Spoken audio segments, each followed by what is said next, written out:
우리 시간이 많이 지났지만 우리 옆 사람과 잠깐 인사하고 우리 말씀을 나누고자 합니다.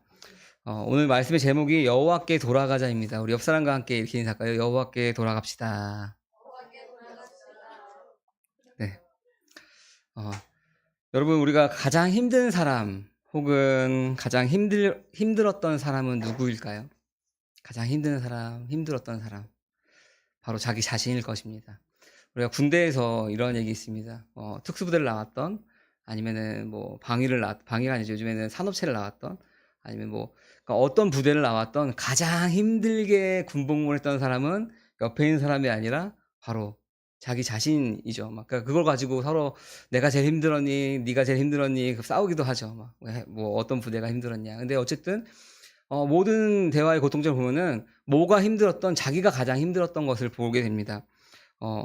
어느 곳이든 무엇을 하던, 우리가 신앙이 연륜이 크던 작던, 어린아이든 장성한 사람이든 그 상황에 맞게 자기에게 다가오는 그 시험들이 가장 자기가 힘든 것입니다. 옆에 있는 사람이 아무리 힘들어도 내가 그 사람과 함께 똑같은 일을 겪지 않는 이상 그 사람이 힘듦보다 그냥 제3자의 입장에서 보게 되는 것이 내가 가장 힘든 것입니다. 그래서 가장 힘든 싸움은 내가 속해 있는, 내가 하고 있는 싸움일 것입니다. 우리는 지금 여러분 어떤 싸움을 우리가 하고 있나요? 여기 계신 모든 성도님들이 우리가 공통적으로 이미 임하였지만 아직 임하지 않은 그 하나님 나라 가운데서 우리가 영적인 전투를 하고 있을 것입니다. 각자 신앙의 상황에 따라서 한 단계 한 단계 그리스도를 닮아가는 그 싸움 가운데 우리가 있습니다. 근데 이 전쟁은 내가 하면은 지는 전쟁이지만 내가 하지 않으면 이기는 전쟁입니다. 이 전쟁은 하나님께 속해 있는 전쟁이기 때문에 그렇습니다. 그러니까 내가 스스로 싸우는 것이 아니라 하나님께서 이미 승리하신 그 싸움을 우리가 그냥 누리면 되는 것입니다. 이미 승리한 싸움이 바로 이 싸움입니다. 그러나 우리가 알다시피 우리가 아직 디데이가 선포되지 않았습니다. 승리는 이미 예수 그리스도께서 십자가 지심으로써 선포되었지만 예수님이 다시 오시는 그날까지 이 싸움, 이미와 아직 사이 가운데 그 싸움이 치열한 전투 가운데 우리가 놓여있게 되는 것입니다. 그래서 우리가 근신하고 깨어있지 않으면은 우리가 넘어지고 패하는 것이 바로 이 전쟁입니다. 아까 말씀드렸듯이 그러나 우리가 하나님과 함께 하면은 이미 이긴 그 싸움을 우리가 승리를 누리며 살아갈 수가 있는 것입니다. 물론 우리의 연약함 때문에 때로는 넘어지고 쓰러지기도 하나 그 끝은 승리인 것입니다. 그러기에 여러분, 이 싸움을 우리가 싸우고 있을 때 그 싸움에 우리가 실망하는 것이 아니라 이 싸움이 나에게 복이구나라는 것을 우리가 알아야 되는 것입니다. 이 싸움은 우리가 신분이 바뀐 결과로 싸우게 되는 것입니다. 신분이 바뀌지 않았다면은 싸우지 않아도 되는 싸움입니다. 우리가 어둠 속에 있었기 때문에, 어둠 속을 걸어갔었기 때문에, 그들과 함께 했었기 때문에 아무런 갈등도 없고 아무런 싸움거리가 없었지만 우리가 그리스도로 말미암아 그 어둠 속에서 건져내었기 때문에 우리는 그들과 싸움 가운데 있는 것입니다. 이상하게도 아무렇지도 않았던 것들, 우리 채이자매도 아까 간증 가운데 그런 얘기 했었는데 아무렇지도 않았던 일들, 아무렇지도 않았던 말들, 아무렇지도 않았던 상황들이 계속 내 안에 걸림거리가 되기도 하고 그것을 나를 넘어뜨리는 말이 되기도 합니다. 나를 방해하는 세력들이 생기기 시작합니다. 하나님을 알아가려고 할 때, 그리스도를 닮아가려고 할 때 우리를 방해하는 세력들, 우리를 넘어뜨리려고 하는 세력들이 계속해서 생기기 마련입니다. 그런 싸움들이 있을 때, 그러한 것들이 있을 때 우리가 새롭게 알아야 되는 것은 내가 하나님의 자녀로 사단이 어둠의 세력이 내가 이 모습을 싫어하는구나. 그래서 나를 계속 시험에 들게 하고 넘어뜨리고 갈라놓으려고 하는 것이 바로 그들의 세력이구나라고 우리가 알아야 되는 것입니다. 그러니 이 싸움은 우리가 신분이 바뀐 결과이고 우리가 점점 그리스도를 닮아가는 과정 가운데 있기 때문에 이 싸움은 우리 가운데 복인 것입니다. 그러니 여러분, 우리가 이 싸움을 하고 있다고 해서 이 상황이 우리를 힘들게 한다고 해서 우리가 실망하지 않기를 바랍니다. 힘들지만 우리가 기뻐할 수 있는 것이 바로 이 싸움 가운데 있는 것입니다. 이 싸움을 통해서 우리는 하나님 그리스도를 닮아가는 과정 가운데 있기 때문에 우리는 이 싸움이 우리에게 복이고 이 싸움이 바로 선한 싸움인 것입니다. 그러나 여러분, 우리가 오늘 예레미야서 말씀을 나눌 텐데 이 싸움의 결과, 이 싸움과는 하나님의 징계와는 다른 것입니다. 물론 우리가 상황 가운데서는 내가 힘듦이 있어서 그 힘듦이 그리스도를 닮아가는 과정 가운데 있구나라는 힘듦도 있지만 우리가 하나님 곁에서 벗어나 있기 때문에 우리를 징계함으로 있는 어려움과는 우리가 구분해야 한다는 것입니다. 하나님은 항상 자비로우시며 영원하시며 신실하십니다. 우리가 그것에 대해서 부정하거나 그것이 틀렸다라고 말하는 사람은 없을 것입니다. 그래서 우리가 영생의 삶에서 벗어나면은 다시 돌아올 수 있도록 우리에게 말씀하시고 징계하시는 분이 바로 하나님이십니다. 그러나 징계가 있을 때 우리가 어떻게 해야 되죠? 왜 나만 겪는 고난이냐고, 혹은 그것이 나의 선한 싸움인 것처럼 포장해서 스스로 위로하는 것이 아니라 하나님께서 우리를 징계하실 때 우리는 그 징계의 상황에서 돌이켜서 다시 하나님 앞으로 돌아와야 하는 것입니다. 그것을 깨닫지 못하고 계속 상황만 보고 있다면은 그것은 굉장히 어리석은 사람들인 것입니다. 우리는 징계를 통해서 하나님께서 우리에게 하시고자 하는 그 말씀이 무엇인지를 알고 돌아와야 되는 것입니다. 이 징계는 우리가 언제 받느냐? 우리가 영생의 삶을 누리지 못하면은 우리는 징계를 받는 것입니다. 그 징계는 뭐냐면은 우리를 통해서 구원을 받아야 할, 우리를 통해서 우리가 축복의 통로가 되어서 그 하나님의 복이 흘러나가야 할 그 대상자를 통하여서 우리를 징계하는 것입니다. 이스라엘 백성들을 보면은 이스라엘 백성들이 하나님을 믿고 하나님 말씀에 순종하면은 어떻게 되죠? 제사장 나라가 되고 하나님 나라의 백성이 되고 그런 일들이 벌어지는데 순종하지 않으면 어떻게 되죠? 이방 나라들로 하여금 그들이 벌을 받게 되는 것입니다. 이스라엘 역사를 쭉 살펴보면은 하나님께서는 아브라함을 통해서 너는 복의 근원이 될 것이다 라고 이야기하셨지만 이스라엘 백성들이 하나님을 믿지 않고 범죄하고 가나안 땅에 들어가서도 바알신을 섬기고 막 이런 모습이 있으니까 옆에 열방 국가들을 세워서 이스라엘 백성들을 징계하는 모습을 보게 됩니다. 오히려 그들 가운데 이스라엘 백성들이 제사장 나라로서 그들을 하나님께로 인도해야 할 사명이 있음에도 불구하고 그들이 그 하나님께서 주신 그 영생의 삶을, 영생의 복을 누리지 못함으로 그들이 징계의 도구로 사용되는 것들을 보게 됩니다. 구약에서의 이스라엘 역사는 그래서 우리가 이스라엘 역사인 동시에 하나님의 구원의 역사임을 우리가 알 수 있습니다. 이스라엘 역사 속에서 나타난 모든 사건, 모든 일들은 하나님의 심판과 구원의 경륜 속에서 일어나기 때문에 우리는 이스라엘 역사들을 보면서, 우리 성경을 보면서, 구약 성경을 보면서 하나님께서 우리를 어떻게 사랑하시고 어떻게 구원하셨는지를 우리는 발견할 수 있는 것입니다. 어떤 사람은 그렇게 얘기하죠. 전 이스라엘 역사가 어떻게 경전이 될 수 있느냐라고 이야기하겠지만 이스라엘을 통하여서 하나님께서 그 구원사를 이뤄놨기 때문에 우리가 그것을 믿음으로 우리 가운데서도 하나님께서 똑같이 일하심으로 오늘날 우리의 삶의 역사가 또 그 구원의 역사로서 우리가 증거할 수 있는 것입니다. 그렇기 때문에 우리의 삶이 하나님의 구원의 역사임을 우리가 인정한다면은 삶의 모든 부분에서 하나님께서 일하시도록 우리의 자신을 온전히 내어드려야 하는 것입니다.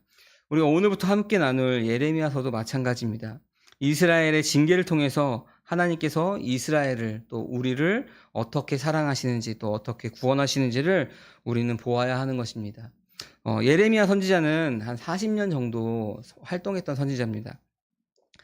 남유다가 망하기 전 5왕, 그러니까 요시야 왕 13년 때부터 여호아하스, 여호아김, 여호아킨, 시드기야 왕까지 5왕 가운데 선지자로서 활동을 했던 선지자가 바로 예레미야입니다.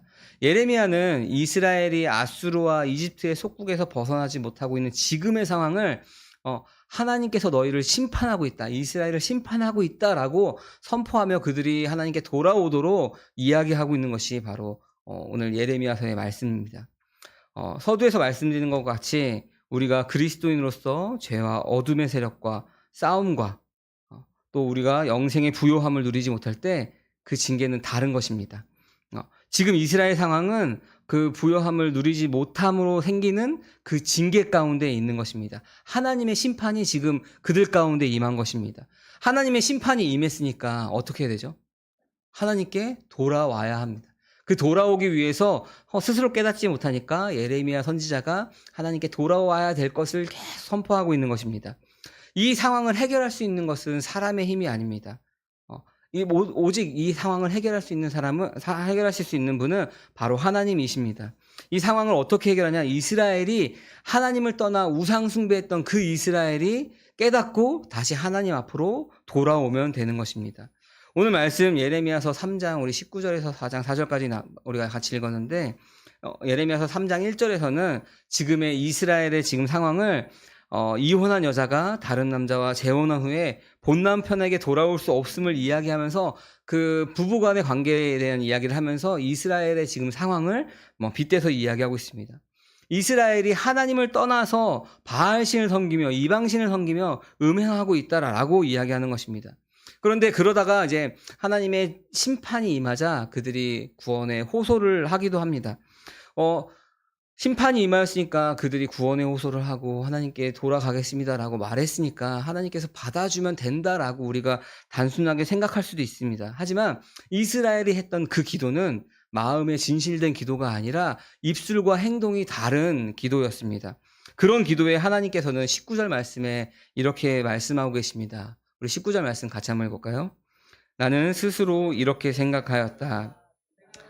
나의 자녀로 삼고 너희에게 아름다운 땅을 주어서 뭇 민족 가운데서 가장 아름다운 유산을 받게 하면 너희가 나를 아버지라고 부르고 나만을 따르고 나를 떠나가지 않을 것이라고 생각했다. 아멘.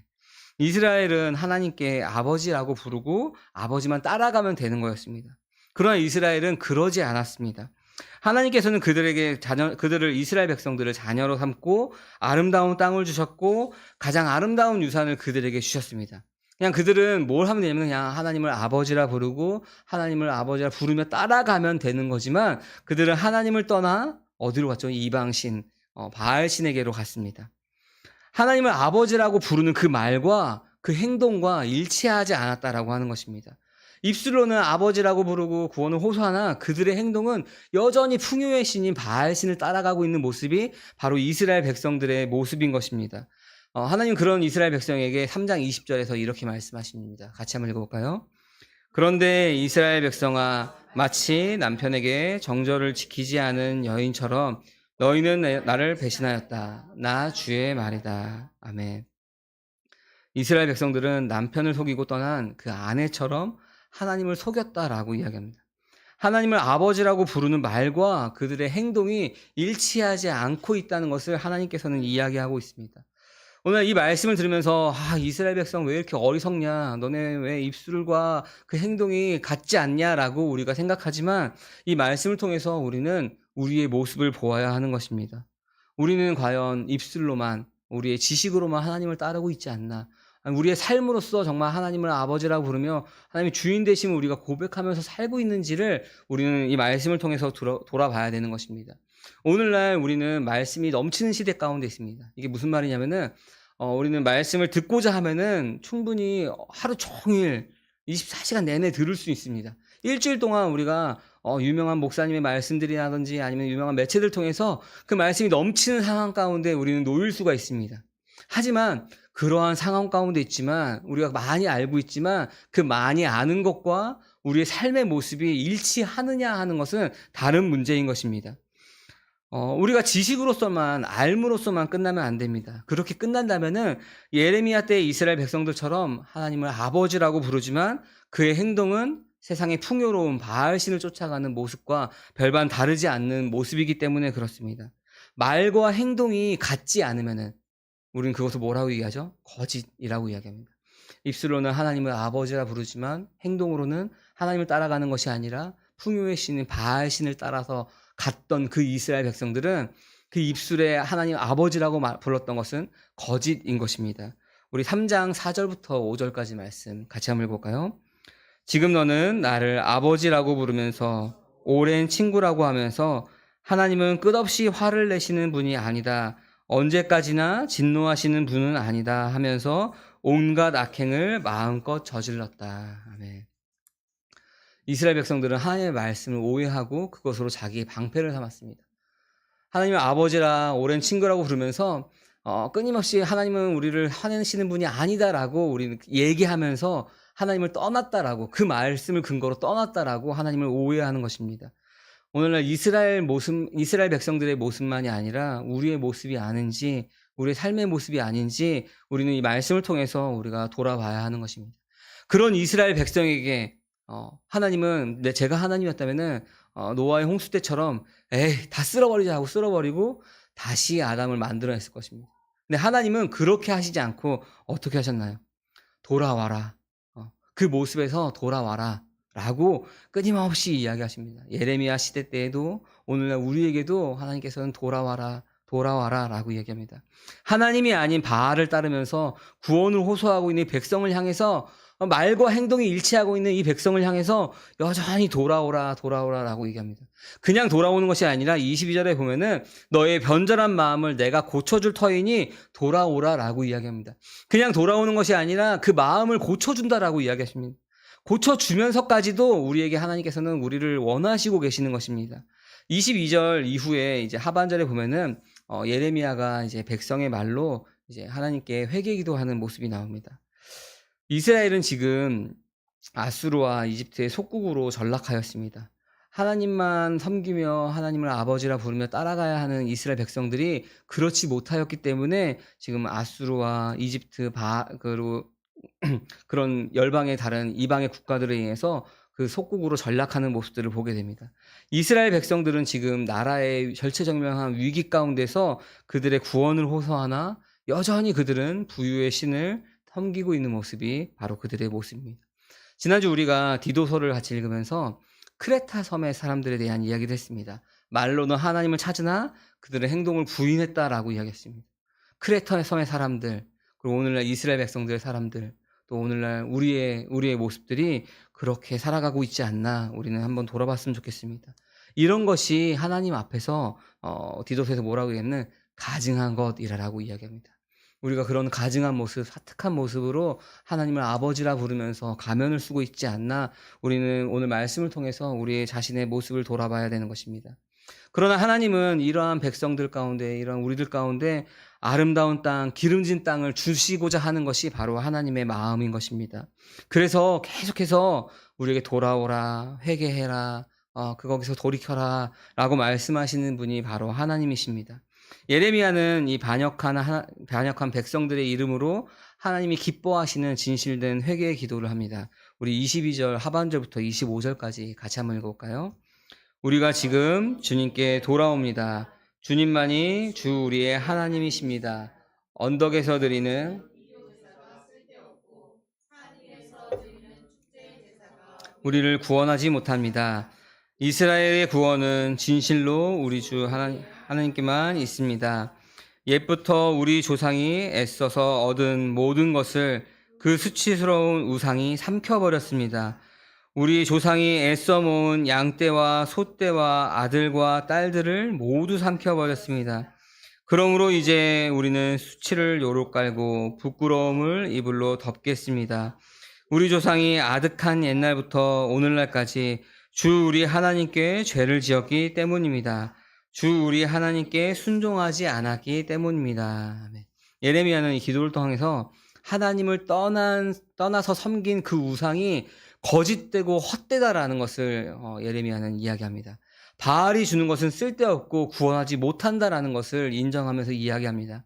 바알이 주는 그 풍요로움과 그 안락함, 마치 바알이 주는 것 같으나 그것은 하나님이 주신 우리에게 허락하신 그 모든 것을 삼켜버리는 것입니다. 잠깐의 안락함과 잠깐의 풍요로움은 있는 것 같으나 그거는 세상이 주는 풍요로움이고 그 풍요로움이 하나님께서 우리에게 주셨던 그 모든 것들을 삼켜버리는 풍요로움인 것입니다. 그렇기 때문에 수치를 깔고 부끄러움을 뒤집어쓰고 우리가 말씀에 순종하지 않는 것을 회개해야 되는 것입니다. 우리의 회개가 이와 같은 모습으로 회개해야 하는 것입니다. 하나님, 우리는 세상이 주는 안락함을 따랐습니다. 우리 하나님이 주시는 영생의 부유함을 누리지 못하고 세상의 풍요로움을 따라서 산 것이 바로 우리들입니다. 세상 가운데 우리가 속하여 살기 때문에 우리가 세상에 속하여서 하나님 말씀에 순종하지 못하는 것들이 어쩔 수 없었습니다라고 스스로 위로하는 것이 바로 우리의 모습이었습니다. 라고 우리가 그렇게 회개하면서 우리가 돌아가야 되는 것입니다. 말씀에 불순종한 죄를 회개하고 우리가 돌이켜야 되는 것입니다. 그래야 하나님께서 우리에게 주시고자 했던 그 영생의 부요함을 우리가 이 땅 가운데서 누리면서 살 수 있는 것입니다. 여러분, 이 영생은 하나님께서 우리에게 주시는 최고의 선물인 것입니다. 우리가 사망의 권세 아래 있었던 우리를 구원하셔서 하나님의 자녀가 되게 하신 것은 그 영생을 우리 가운데 주시기 위해서였습니다. 이 영생은 우리가 알다시피 예수 그리스도 안에 있는 생명인 것입니다. 우리 로마서 6장 23절 말씀 같이 한번 읽어볼까요? 죄의 삭은 죽음이요 하나님의 선물은 우리 주 예수 그리스도 안에서 누리는 영원한 생명입니다. 아멘. 죄 아래 있을 때에는 죽음이 우리에게 주어졌습니다. 이제는 그리스도 안에서 누리는 영원한 생명이 우리 가운데 있습니다. 영생 외에는 선한 것이 없습니다. 영생 외에는 우리가 부요한 것이 없습니다. 세상이 주는 선함, 세상이 주는 부요함은 거짓 속상임이고 하나님께서 주셨던 것을 다 삼켜버리는 것입니다. 그래서 우리가 이 영생의 복을 누려야 하는 것입니다. 여러분들이 영생의 복을 누리기 원합니다. 이 영생을 누리기 위해서 날마다 우리가 말씀 앞에 나아가야 하는 것입니다. 말씀 앞에서 우리를 구원해 주신 그 은혜에 감사하며 담대함을 가지고 은혜의 보좌 앞으로 나아가야 하는 것입니다. 그렇게 우리가 아버지 품 안에 있을 때 우리는 그 영생의 부요함을 이 땅 가운데서 누릴 수가 있는 것입니다. 입술로는 하나님을 아버지라고 하나 여전히 바알을 따르고 있는 이스라엘 백성은 그 영생의 부유함을 그곳 가운데 빼앗긴 자들입니다. 그들은 하나님의 나라를 누리지 못하고 있는 것입니다. 그 사람들의 모습이 어떤 사람들이냐면은 고린도전서 6장 10절 말씀입니다. 우리 같이 한번 해볼까요? 도둑질하는 사람들이나 탐욕을 부리는 사람들이나 술 취한 사람들이나 남을 중상하는 사람들이나 남의 것을 약탈하는 사람들은 하나님의 나라를 상속받지 못할 것입니다. 아멘. 그러나 하나님은 신실하신 분이십니다. 우리가 비록 영생의 부요함을 잃어버리고 세상을 따라갔을지라도 우리에게 끊임없이 돌아오라라고 말씀하시는 분이 바로 하나님이십니다. 아까 예레미야가 이스라엘을 대신해서 기도하였듯이 성령께서 우리를 도우시며 기도하고 계십니다. 우리가 힘으로 찾던 높은 곳, 언덕에서 찾고자 했던 그 모든 것들이 다 거짓이고 헛된 것임을 고백하는 것입니다. 이 기도가 진실될 때, 우리가 입술의 고백이 아니라 우리가 삶의 고백으로 할 때 다시 우리를 언약 백성 삼아주시는 것입니다. 그래서 우리가 하나님 안에서 그 영생의 부요함을 우리가 누릴 수가 있는 것입니다. 하나님 안에서 영생의 부요함을 누리는 함께하는 교회 모든 성도님들 되시기를 바랍니다. 이 예레미야의 기도에 하나님께서 응답하십니다. 진실된 회개를 하면 다시 하나님 언약 백성이 될 수가 있는 것입니다. 진실된 회개라고 하는 것은 우리의 삶의 방식을 바꾸고 마음의 할례를 받아서 말씀에 순종하는 것입니다. 우리 4장 1절 2절 말씀 같이 한번 읽어볼까요? 이스라엘아 정말로 내가 돌아오려거든 어서 나에게로 돌아오너라. 나 주의 말이다. 싫어하는 그 역겨운 우상들을 내가 보는 앞에서 버려라. 내 마음이 흔들리지 않게 하여라. 내가 주님의 살아계심을 두고 진리와 공평과 정의로 서약하면 세계 만민이 나 주를 찬양할 것이고 나도 그들에게 복을 베풀 것이다. 아멘.